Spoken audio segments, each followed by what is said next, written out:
Yeah, that's true, but there are many things that can cause heart attacks at the same time. Yes, you want to be relatively fit and healthy, but then I was but at the same time, yeah, yes, you want to give yourself a higher probable chance of a healthy lifestyle.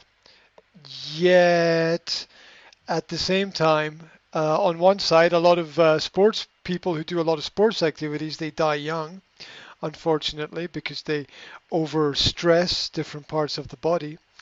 And I was reading this morning about the oldest man in the world who just died. He was 146 years old, Hmm. and he lived in Indonesia. And he smoked and he drank alcohol and he was slightly overweight. So, so there you go. Do you want to know a strange fact? It's a fact that people who are slightly overweight live longer than people who are slightly underweight. That's a fact. That's a I've read it in several different uh, medical articles, and the reason for this is that um, when the body gets sick or ill, it needs the fat that's within the body. Or needs something that it can use up or something it can get energy from. So if it doesn't have the fat, it can't use anything. So so slimmer people have, in general, later in life, slimmer people have a lot more health problems. Um, and but it's hard to measure because everybody has health problems of one kind or another.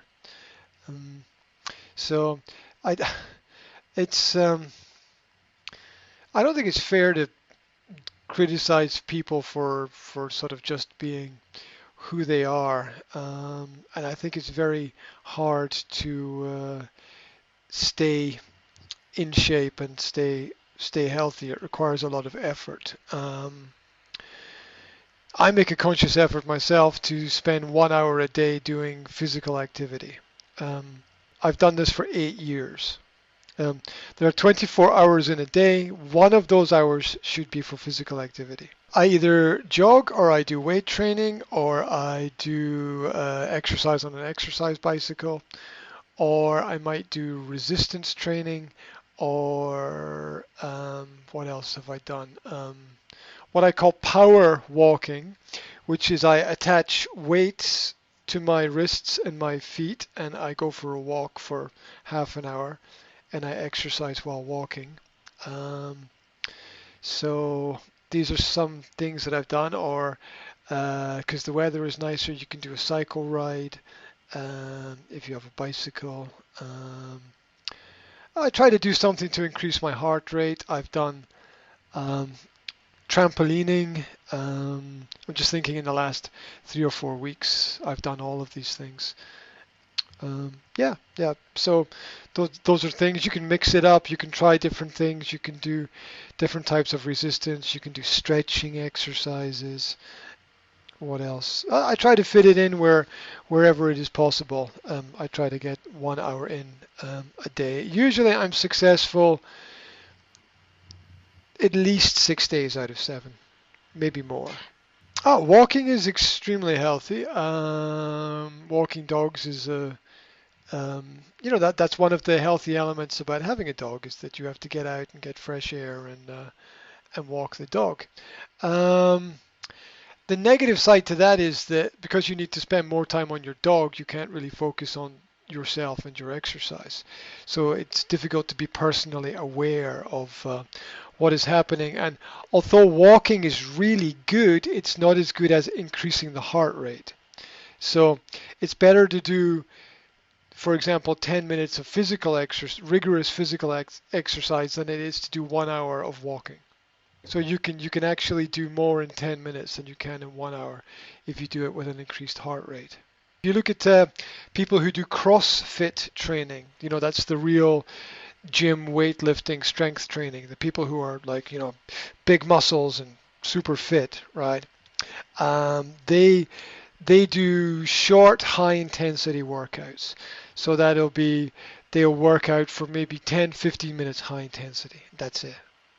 and so that traditionally works the best. So walking is better than nothing, but increasing the heart rate by doing more vigorous, rigorous activity is even better. So I made a decision to do this about 9 years ago. I said I'm going to give 1 hour of my day every day to activity, and um, some months I maybe miss one day out of the month, but maybe I get like 30 days out of the month I'm able to achieve it. And if you look at compounding activities, which is when you put activities on top of each other, that's how interest works in banks and how banks make money from people. If you organize your sort of exercise activity on that principle, it works really well. Where if you aim to do 10 days but you miss a day, you go back to one. Yeah, so it's counted as complete failure, and you go back to the start. You're not allowed to miss a day. No days off. Um, so it's interesting. It's just about planning and organization. And maybe it's a little bit easier for me because I have a little bit of a background in strength training and working in gyms, and my mother was a physical education teacher, so I did all of those. I did all of that training and was teaching in schools for 2 years as well. Um, so I have a background in that, so I understand a little bit about it. But I think that it's I think that it's necessary just from the perspective of it's difficult to do, and any challenging activity has benefits. So, for example, today I spent 1 hour on an exercise bicycle. Mm. Um, and I just finished about 20 minutes ago. That's why I'm a bit late because I got off the bike late and had to have a quick shower. And so I think that it has it has a lot of benefits from the perspective of health is wealth. And what that means, of course, is that it doesn't mean that if you're healthy you have a lot of money. It just means if you're healthy you spend less money on health care, which is um, as we all know, a big industry now. And did you know the single largest um, the single largest cause of death in Western society today is drugs prescribed by doctors? Not nat. People get old and they get sick. The doctors give them drugs. Now they're going to die anyway, unfortunately. But what happens is the drugs have side effects that cause the death of the patients. So that's quite crazy. It's estimated that in America every year there are almost 1 million deaths as a result of drugs prescribed by doctors to patients. Now, number one, these people might be sick and they might die anyway. So you got to, factor in that some of that will be natural, some of that will be helpful, but it's still a really huge statistic. Um, I think about that as an amazing statistic. I also think about the actual number one cause of death in the world. I don't want to talk about death, but it's kind of interesting. The number one cause of death in the world is actually um, alcohol-related disease. That's the number one cause of death on planet Earth. Is alcohol-related disease. Now you can check online. There are hundreds of pages with statistics of like number one cause of you can look at the top 250 causes of death in the world. You can look at the table, and alcohol is number one. Alcohol is the number one cause of death on planet Earth. But you see, the Queen Mom, for instance, I read about her daily routine, and she had alcohol 3 times a day. Yeah, number one, that might not be true because you don't know the Queen Mom, and the press print whatever they want to print. So you have to take any piece of information about the royal family as publicity and media promotion. Anything to make them look cool, fashionable, um, is what is printed. And did you know it's a crime? It's actually a crime in Britain to print any article about the royal family without the royal family's permission. It's a criminal activity. I could imagine. Yeah, so you can go to prison if you do that.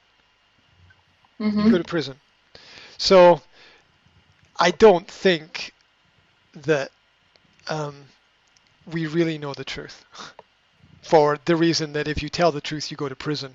So there was one documentary made about the royal family in modern history. It was made in the 1960s by the BBC.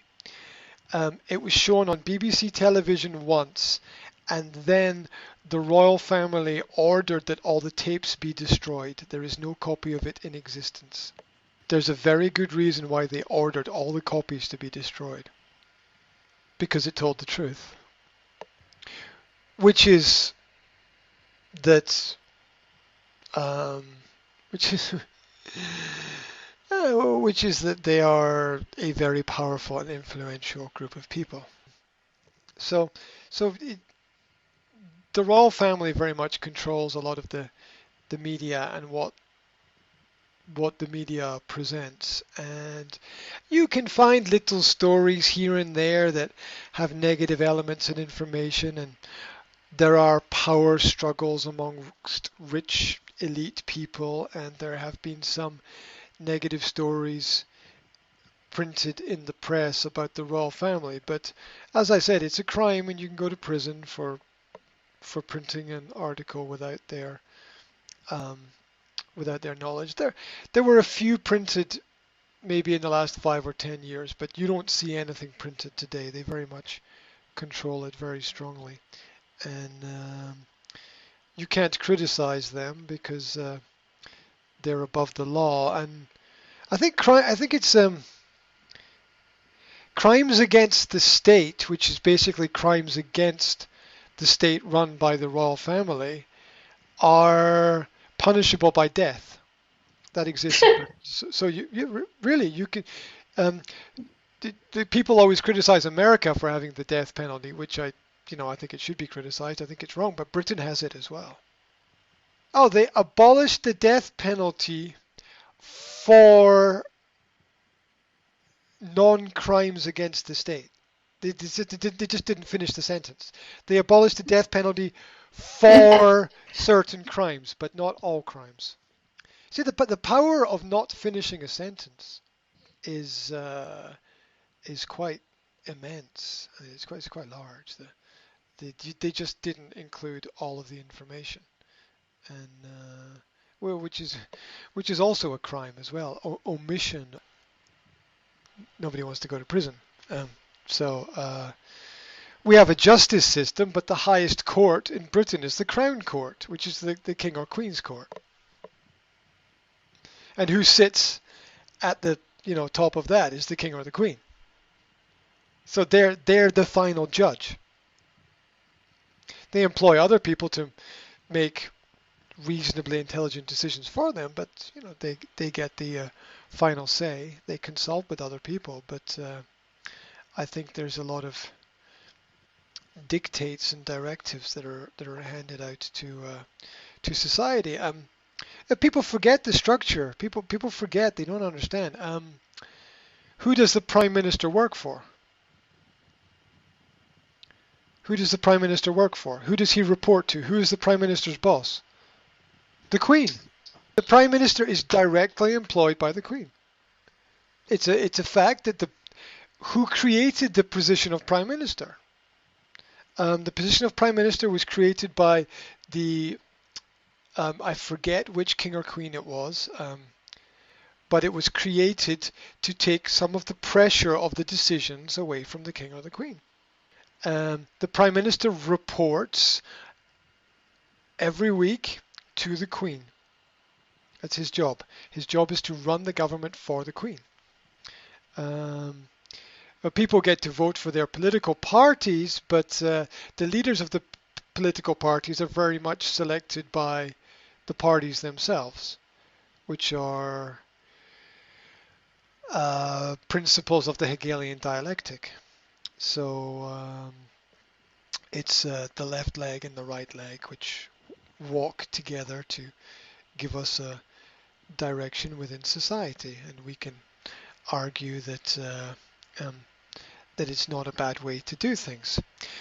But then the British governmental system is, I'm not sure if we discussed this, but it's a constitutional monarchy. But there's no constitution. So it's not a constitutional monarchy. So every single document or book where it is written Britain is a constitutional monarchy is a lie. There is no constitution. You show me the constitution. There isn't one. There is no constitution. That's saying there's a constitution in Britain is like saying Mount Everest is in the center of London. Right, there's no Mount Everest in London, and there's no constitution. It doesn't exist. There's no document. Yeah, well, there are a lot of people down throughout history. Way back to who wrote Lex Rex? Way back to the Scottish priests who lived sort of around 1700 and pre-1700. They were writing a lot of articles that were anti-monarchy. The problem is everybody wants something different, but they still have to prove that different is better. So I don't support the monarchy. The reason why I don't support the monarchy is I don't know the monarchy. And I don't think you can support something if you don't know it. It doesn't make any sense to me. I don't have anything against people who support it. I think you should know it and understand it if you want to support it. I think supporting something you don't know and don't understand is really stupid. But that's people's free choice, I guess. The problem with removing the monarchy is, what do you replace it with? You replace it with democracy. So what does that even mean? I don't see people being elected. I see people being selected. It's a popularity contest. The politics is a popularity contest. It's no different from which movie is at number one or which song is at the top of the charts, or who sells more records or who scores more goals or who sells more clothes. The politics is just another popularity contest. Who gets the most votes is usually who is the most charismatic person. It's not who is the best for the job, because, to be honest, it's a difficult job, and I don't think anybody really knows what the best thing to do is. That it's better that we have more intellectual leaders, but here's the problem with democracy. 8 out of 10 people, 8 out of every 10 people, 80% of society has no idea what is happening and does not know how society works. Right? So what you're saying is it's really, really good to have a system where the decisions are made by people who have no idea. That's really stupid, to be honest. Here's an opinion. You want an opinion? I'll give you my opinion. That's stupid, right? It's stupid to allow people who don't know to make important decisions. And most people don't know. Now, everybody has selective information. So here's the argument. When your car is broken, what do? You take your car to the garage where there's a mechanic. And the mechanic fixes your car. You don't take your car to a doctor. You don't take your car to the chemist. You don't, you can try to fix it yourself, I suppose, but that might or might not be a good idea. So if you're sick, you go to your doctor. If you, let's see, who else would you go to in society? I don't know. You want information about books, you go to a librarian. So you seek out people who are experts in their field, or people who should be experts and know more. allowing people who don't know about things to make decisions about how society works is kind of crazy. Think about this example. Let's take Slovakia, right? So a university professor who has worked their entire life on a subject and is a wealth of knowledge about it, their vote is equal to the vote of a drunk gypsy in a bar. Is that a good idea? Mm. No, that's a really, really bad way to know. Think if you have a company, right? If you have a company, do you want the people that do you want the power of the people who are in the boardroom at the top of the company to be equal as to the power of the people who are in the mailroom at the bottom of the company? No. You don't want the people in the mailroom making decisions about the direction of your company. You want the people in the boardroom making the decisions about the direction of your company. Because the people in the mailroom don't know, don't have enough information. Maybe they don't care. I don't know. They just don't have enough information. So, democracy is this. It's a popularity contest of allowing a majority of people who don't know about a topic to decide the direction of the topic. Like, how many people in any country understand microeconomics, macroeconomics, the ins and outs of politics, the backstories, the backroom deals, the collusion between governments and industry, the intrigue, the espionage, the national defense, the infrastructure, the payments, the taxation systems? How many people understand that? 1%, 1% maybe, 1%.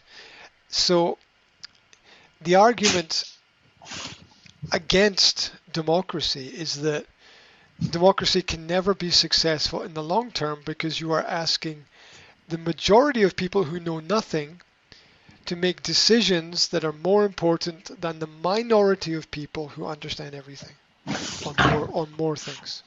Now, this is the developing problem of the 20th century, because before the 20th century, this was clearly understood in Western society because not everybody was allowed to vote. Now, one side of this was good and one side of this was bad. The side of this that was good was that stupid people couldn't vote. The bad side was that we had crazy rules like women couldn't vote, which was really stupid. Yeah. So here's another point. Here's another element. A person who's 60, their vote is equal to a person who's 18. Like, what does the average 18-year-old know about how society works? How can they make the right decision? I don't think they can. Personally, I don't think that's possible. So, how do you solve the problem? So, it's one thing to present what's wrong, it's another thing to present how you solve it. You solve the problem in two ways. Number one, you have to be over 40 to vote. Let the elder people in society who have experience and understanding decide the direction of the society. Number two, let the older people vote. And number two, you have to have some standard or level for voting, and that, I imagine that relates to physical or intellectual property. You have to either A, own property physically, or B, own property intellectually. So a physical property would be a house, for example, or a piece of land. Intellectual property would be a business. So therefore, if you own or run your own business, you can vote. Or if you have property, you can vote. The communist philosophy of anti-discrimination is quite terrible in modern society. It's communism. Anti-discrimination is communism. Because communism is everyone is equal.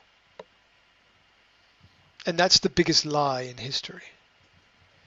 The biggest lie in history is everyone is equal. No, no, we're not. I'm not equal to you. You're not equal to me. I'm not equal to my friends. My friends are not equal to me. We're not equal to anyone. No one is equal to anyone. We're all different. So people will cry out about discrimination because they've been brainwashed to believe discrimination is a good idea, or to be, that discrimination is a bad idea. They've been brainwashed that discrimination is a bad idea, but really discrimination is good. You want to discriminate all the time, everywhere, right? Look, Mhm. not all dogs are equal, right? Mhm. Some dogs are nicer than others, right? Look, not all food is equal. Not everything in the supermarket is of equal value. You want to discriminate. Mhm. Discriminate means looking at everything and deciding that something is better than other things. You have to discriminate to have a better quality of life. If you remove people's ability to discriminate, you're basically saying you're too stupid to make any choices, so I'll make them for you. Now, there are some situations where you can argue that's a good idea, um, but I think those are naturally occurring situations. Like the mechanic decides which wheels are the best wheels to put on the car. That the doctor decides which drugs are the best drugs to give, whatever, right? Um, so you let the experts decide, and you move on. This if democracy is so good, why don't you let the students vote for their teachers? Why don't you let the parents vote for their teachers if democracy is such a good idea? Yeah, once you open it up to everybody, you just have chaos, right? Democracy is just chaos. It's just people fighting with each other. Um, People with money form political parties. The political parties have the interest of keeping power in certain areas. That's it. Every now and then, somebody different comes along. Um, a few things change, a few things don't. Um, it, Politics is complicated. The media can make and break people. The media makes you believe that the people on TV are the most amazing people in the world, when really a lot of them are terrible individuals. So, Michael Jackson, wonderful person. Maybe, maybe there's a dark side to that character that we should explore. Um, um,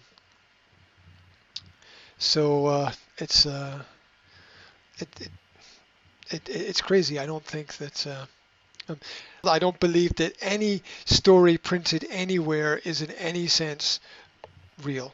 I've never seen it. As far as I can see, every single story in every newspaper, every story has an agenda. Every story is trying to sell something, an idea or a theory. Um, Everything. There is no such thing as free press and free media and free thought. I can walk into any newspaper anywhere and I can put money on the table and I can say, write an article about this topic, and they'll write it. As long as it's within the rules and it's not breaking the law, they'll write the article. Whether it's true or not, they don't care. There's no law. There's no law in any country, anywhere in the world that says the media must print the truth. There's no one.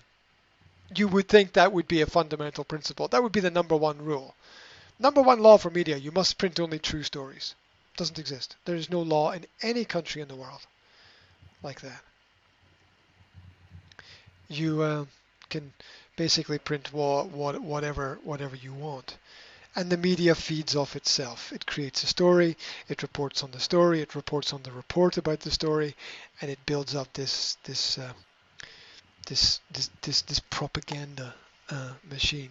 Do good stories appear in newspapers? Yes. Um, but as I said, I've never seen a newspaper that didn't have a political agenda and was influenced to to guide people towards a certain political candidate or a certain thought within society. Um, so there's an agenda there. it's a it's a machine. Everything is strictly orientated. And if you read the if you read the right literature, okay, then it's quite clear that that media, television, radio, print, internet exists to mediate between a group of people who would like to project an idea, which they then persuade the media to project, and then they project it out, and people see it, and they reflect it back, and then they talk about what they read, and it might or might not be true. Like people talk about, oh, did you read the story about the Queen's dogs? Aren't they lovely? Oh my gosh! I mean, I don't know. Maybe the Queen never sees her dogs. Maybe it's just publicity. Nobody knows. Unless you know the Queen personally, you don't know if it's true. I don't know if it's true. Who knows if anything printed in the newspaper is true? Can you check? Can you verify? I remember years ago, like I'm talking 25 years ago, there was one program on television that I saw where they got some investigative journalists to try to find out if the stories in newspapers were true. And the result was they could not prove that any of the stories in any of the newspapers were actually true. The truth is that we will never know the truth. Obviously, there will be some kind of criticism, but when you have the wealth that they have and the power that they have, very, very few negative pieces of information will exist. And if a negative piece of information exists, people go, wow, look, it's fantastic. We have such an open society. So you can't win. Because if one little piece of negative information comes out from like 10,000 pieces of information, if one comes out, people go, isn't it fantastic? It's like, you can't win. Because you don't know what else exists that nobody is talking about. Like how many castles does the Queen have? The Queen is the largest landowner in the world, I believe. I think 25% of the planet belongs to the Queen. 25%. So of the Earth. That's quite an amazing statistic. Or it's like 50. It's like 50. There's 52, 56 countries in the British Commonwealth. Well, the Commonwealth. It's called the Commonwealth because all the money goes to the Queen. It's all common. It's all hers, right? She collects it all together. It's common for the common people. No, it's not for the people. It's for the Queen. Is this good or bad? I don't know. I'm not saying it's bad. I'm just saying it exists. Because what happens is you think something is bad and you replace it with something else, and you replace it with something which is worse. So I've seen that happen so many times in my life. How many times do you get a bad prime minister or a bad president, and you think, oh my God, they're terrible, we need to replace them with another one, and you replace them with someone who's even worse.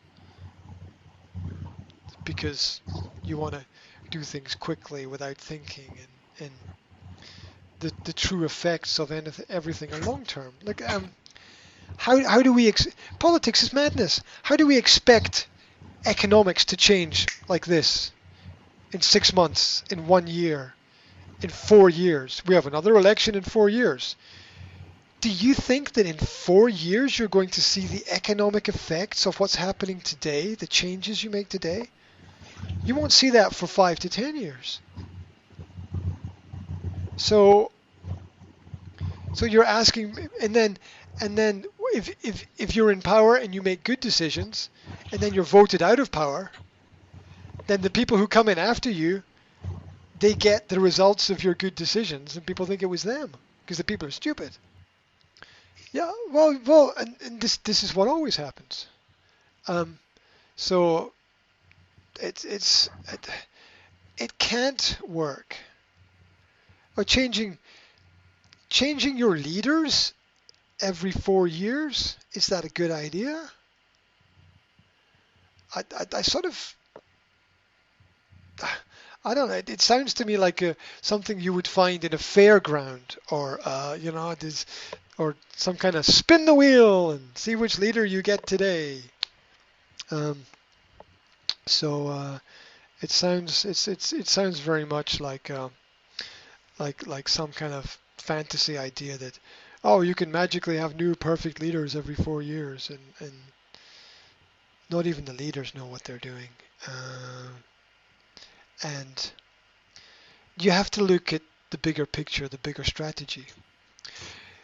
Here's an example of bigger strategy. Some banks give loans, talking about big international banks, they give loans that have to be returned over a period of between 50 to 250 years. Want to talk strategy? There's 200. They've got plans for what's going to be happening in 250 years for their security. And you think the average person, their vote is going to change something when that average person doesn't have a plan beyond the weekend? Letting people who don't have plans beyond the weekend decide the future of a country, which is run by banks that have plans that are 250 years into the future, is we have to stop and think. I mean, that would be madness, right?